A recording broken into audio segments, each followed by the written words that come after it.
Hello, fellow ECD527 classmates.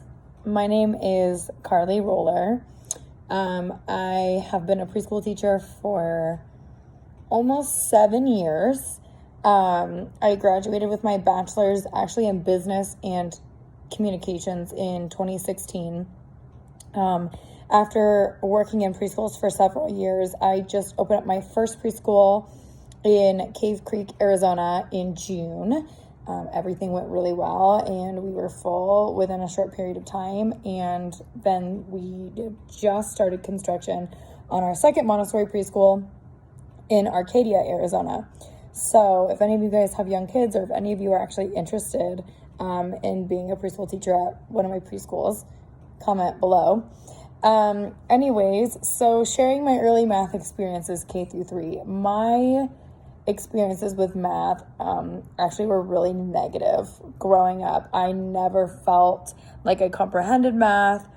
I never felt as though I was taught math in like a functional way. And because of this, I think I developed a fixed mindset that I'm just not good at math. And that carried through all the way through college.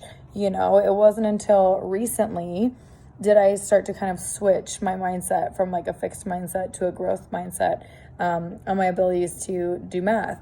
And what's funny is like accounting, I never had an issue with. When I did accounting classes, even advanced accounting classes, I never had an issue because I felt like it was a tangible math problem versus like something on paper that there's no meaning. It's a fugazi, right?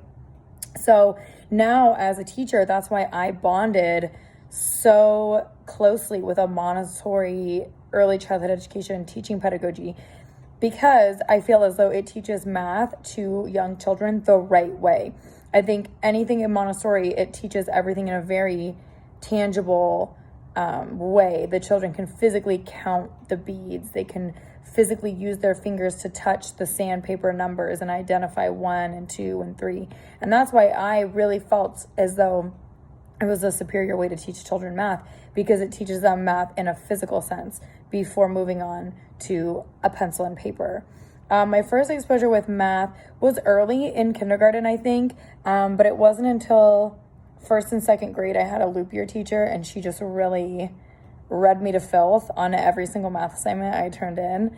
I remember one math assignment, it was double-digit addition, and I got all the answers right, but they weren't lined up in the columns, and so she gave me a 0 on the paper. And so my first initial exposure to math was not a positive one, and because of that, I just hated math pretty much my whole life.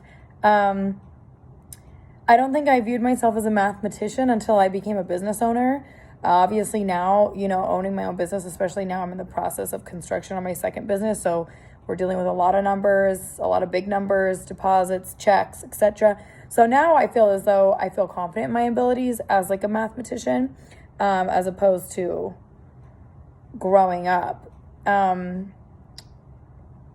feel as though because I did have such a negative experience with math at such a young age, I don't want that for any of my students. I don't want any of my students to feel incapable. I don't want any of my students to feel stupid. I want every single one of the children that I bring into my preschools to feel as though they can comprehend it. They can accomplish this. I want it to make sense for them. And then if I can see that something's not clicking, I want myself or my teachers that I employ to take the time to give children individual lessons to make sure that every single one of them is solid on their math skills before leaving my preschool and going into kindergarten. Hopefully, by the time they reach kindergarten, they will already know everything that teacher is going to try to teach them that year is the goal. So I think, like I said, now as somebody who owns their own preschool and a mom, I have 2 young kids of my own. So, I want them, same thing. Math is something that I work with them on pretty much every single day. And they're 2 and 3, and they have a really good grasp of addition and subtraction already at such a young age. So yes, that's my video. It's a little bit long, but thank you guys for watching, and I look forward to working with you this semester.